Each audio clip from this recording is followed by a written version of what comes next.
Hindi nga tayo madamot sa recipe. Ito mga ka-recipe, i-share ko sa inyo itong aking suka. Matagal ko na itong recipe mga ka-recipe since ano pa ito.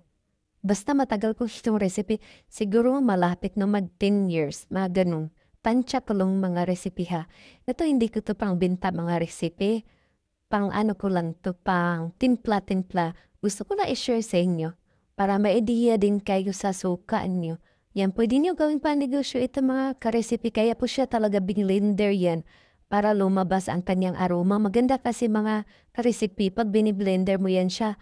At isa pa, dalawang suka pa lang gamit ko nito. Mga ka-recipe, yung dato puti at saka itong sukang Ilocos. Pero kung wala pa yung mapuha or mabili yung sukang Ilocos, okay lang yan mga ka-recipe kahit isang suka lang klase. Masarap kasi yung sukang Ilocos. Sobrang asim yun. Kaya yan ang gamit ko mga ka-recipe. Ay hinaluan ko lang siya kahit na punti lang.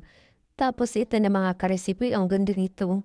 Yan pang ano ko lang to, pang timpla ko to sa adobo, sa paksiw, pang sausawan.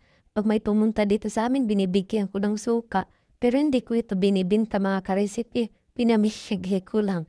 Ayan, maganda yan siya pag ganito yung gagawin nyo. Yung i-blender nyo talaga. O diba, pwede nyo din gawing pang negosyo ito mga ka-recipe.